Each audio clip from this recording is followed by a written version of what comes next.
The Apple-Pip Princess by Jane Ray. Let me tell you a story about something that happened a long time ago in a land far from here.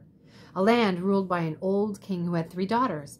The kingdom had once been covered in forests filled with birdsong, and the palace had been a busy and bustling place. But since the queen's death, the heart had gone out of the kingdom. The winters were bitter, the summers were scorched, and the palace was filled only with sadness. The people lived in tumble-down cottages and scratched a living from the dry earth. The animals were so skinny you could hear their ribs rattling, and the birds were too hungry to sing. Now, before the queen had died, she had asked each of her daughters to choose one of her possessions to remember her by. Susanna, the oldest princess, picked a pair of fine scarlet shoes with heels that made sparks on the cobblestones. When Susanna put them on, she felt tall and important. Miranda, the middle princess, chose a magnificent mirror made of silver and pearls. She spent hours gazing into it, thinking herself quite the most beautiful princess there had ever been. Serenity, the youngest princess, chose only a simple wooden box that she had loved since she was a baby. Inside the box were 7 magical things that the queen had collected when she was a little girl.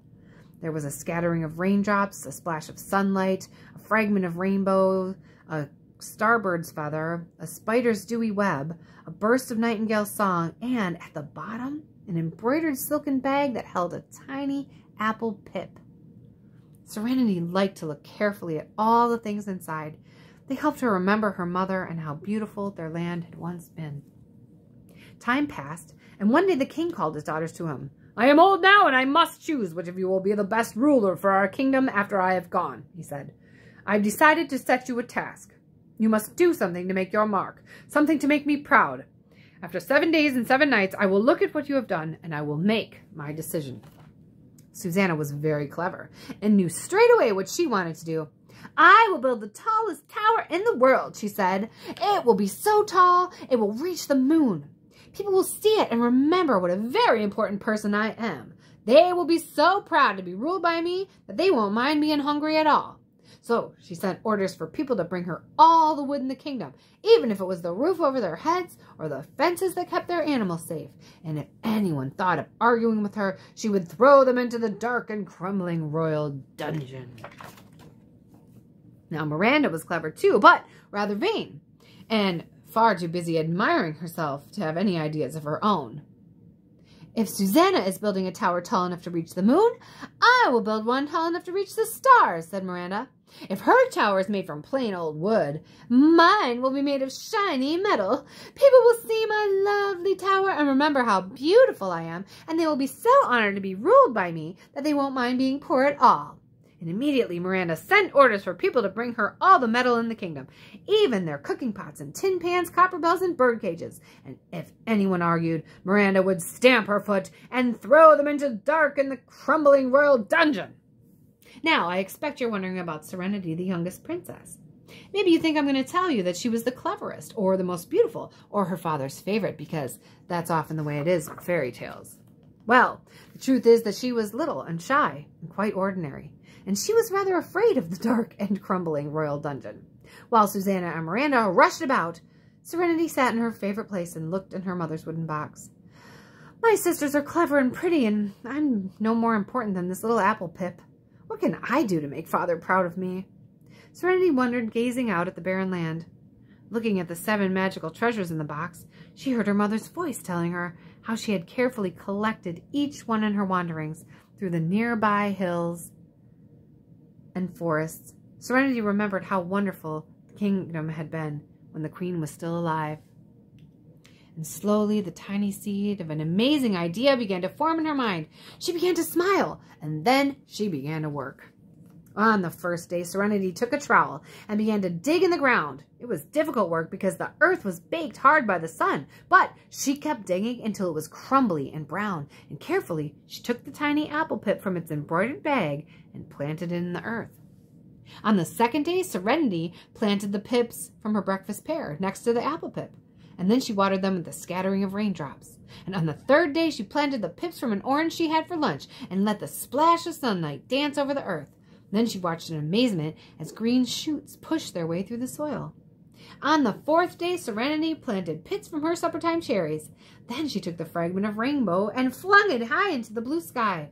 The little green plants turned their leaves to the sun and smiled.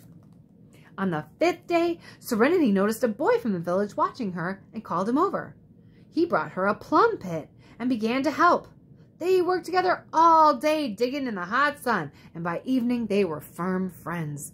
Before they went home, Serenity took the starbird's feather and let it fan a soft, fresh breeze over the earth. The boy's name was Joseph, and on the 6th day he returned with olive pits from his mother. Word began to spread, and people came to offer gifts of orange and lemon pips, and they helped Serenity and Joseph dig and water, plant and sow, and taught them all they remembered about tending the land.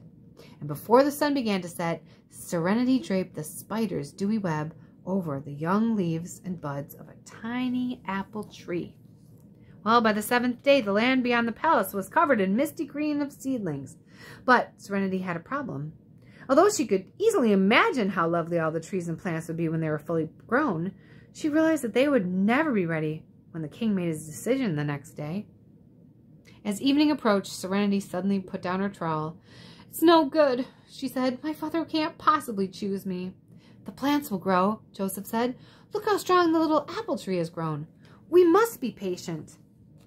Darkness fell and Serenity was tired and despondent. With tears in her eyes, she opened the wooden box one last time and released the burst of nightingale song among the branches of the tiny apple tree.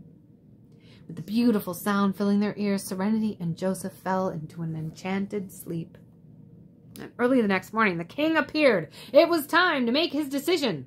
Susanna called him from the top of her tower. "Father, father, look at this tower. Surely it is the tallest tower you have ever seen. I should definitely be the one to rule the kingdom." But the king shivered in the shadow cast by that huge tower. "Father, father, look at me," called Miranda from the top of her tower. "Isn't this the most beautiful tower you have ever seen? I should rule the kingdom." But the king was blinded by the shiny tower flashing in the sun. The king looked around for his youngest daughter, but she was nowhere to be seen. He walked outside the palace walls and found Serenity and Joseph lying asleep on the ground. He woke them gently. "Oh, father, I'm so sorry," Serenity began, but the king took her by the shoulders and turned her around. As far as her eye could see, there were plants and trees, fruit, olive, and nut trees, all fresh and green in the early morning sunshine. Serenity and her father walked slowly, arm in arm. The air was full of the scent of flowers, and all around them children were playing. People were picking fruit and tending the trees, and old people were resting in the dappled shade. The old king felt his poor, unhappy heart fill with warmth again, and all his sadness drifted away on the breeze. "Serenity, my Serenity," he said, "you shall rule the kingdom, for you have transformed the land and made it blossom again." "What? But what do you ask about Susanna and Miranda?" "Well, if Susanna stood on the very top of her creaking tower on tiptoe in her scarlet shoes and reached as high as she could nearly touch the moon. And if Miranda balanced on that very top turret of that shiny tower, she could nearly touch the stars. But after a while, each began to feel rather lonely. And then they heard the sound of laughter and bird song floating up on the breeze. So they climbed down and joined the king, Serenity, Joseph, and everyone else sitting under the trees. As day faded into night, the three princesses lay down in the grass and listened to the magical sound of the nightingale's song. The end.